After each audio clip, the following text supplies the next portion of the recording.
I've heard many defensive Christians say the Bible is very clear on homosexuality. Quick disclaimer, if you ever find yourself saying the Bible is very clear on something, just stop for a second and reconsider. There are very, very, very few things the Bible is actually clear on. Even when it comes to the true nature of Jesus, it's not that clear.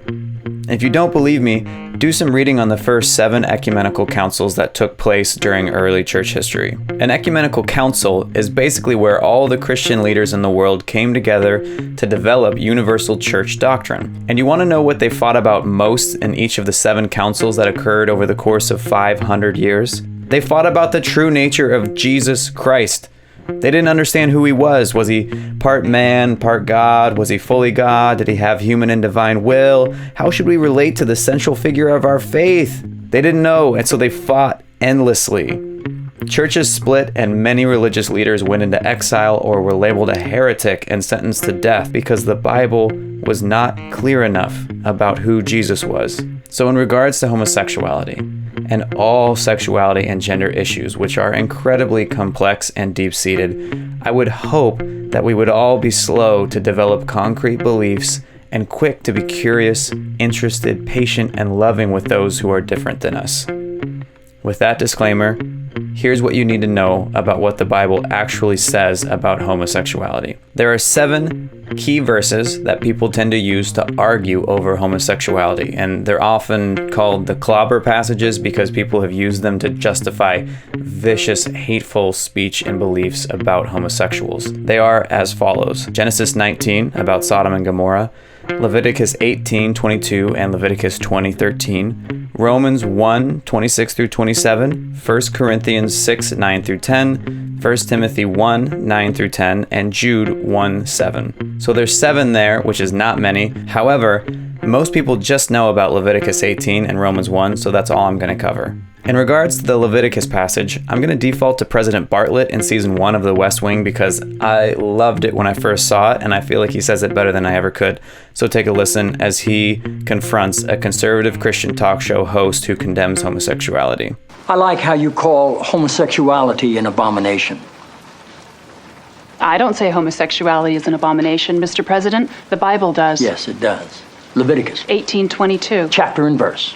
I wanted to ask you a couple of questions while I had you here. I'm interested in selling my youngest daughter into slavery as sanctioned in Exodus 21:7. She's a Georgetown sophomore, speaks fluent Italian, always cleared the table when it was her turn. What would a good price for her be? While thinking about that, can I ask another? My chief of staff, Leo McGarry, insists on working on the Sabbath. Exodus 35:2 clearly says he should be put to death. Am I morally obligated to kill him myself, or is it okay to call the police? Here's one that's really important, because we've got a lot of sports fans in this town. Touching the skin of a dead pig makes one unclean, Leviticus 11:7. If they promise to wear gloves, can the Washington Redskins still play football? Can Notre Dame? Can West Point? Does the whole town really have to be together to stone my brother John for planting different crops side by side? Can I burn my mother in a small family gathering for wearing garments made from 2 different threads?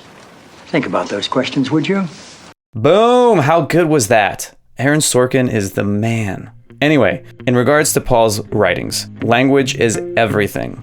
The term Paul uses to describe sex between 2 men is arsenokoitai, which is a made-up word like sexting or Brangelina, R.I.P. There is no record of that word ever being used before Paul wrote it. It's essentially a mashup of the word man and bed, and it wasn't until the early 1900s that biblical scholars began translating this word homosexual. The major question in my mind is why Paul would make up a new word when the Greeks already used the term paideroste to describe the same thing. If you read Romans closely, you can tell the overarching theme of Paul's writing is the universally accessible, transformational power of following Christ versus the degrading result of following false idols or outdated laws. Furthermore, sex in Paul's culture was always understood as connected to property and power, never love, never a relationship. Much is the same case with divorce. And it's the reason why Jesus condemns divorce and anyone who remarries as an adulterer, because men would have sex with women, which equated consummating a marriage, and then cast them out of their homes at their convenience. Essentially, this tanked a woman's property value, much like driving a new car off the lot. And that may seem crass, but that's literally how women were seen back then. Now, maybe Paul made up a word to fully capture the essence of idol worship rooted in the expression of our sexual power and possessions. I'm not entirely sure, but I do think he'd be disappointed to see how much we've missed the entire point of his letters in order to quibble over a pithy turn of phrase. Now, I admit that this isn't easy if you're a staunch advocate of conservative values, and at different points in my life I've landed on varying sides of this debate as well, and at times condemning it, at others remaining silent, and now supporting my LGBTQ family. However, if I'm being totally honest, I'm only about 51% sure about my theological beliefs on this issue, because there is a lot that makes sense to me biologically, scripturally, instinctively about men and women mating. But that's because I'm a straight man devoid of homosexual desires, so it's a foreign perspective, much like understanding a black woman's perspective is for me. All I know is that Jesus is very clear on how we should treat those with whom we disagree or differ from, and that's with a tidal wave of persistent love. That's all. Now back to Day and T.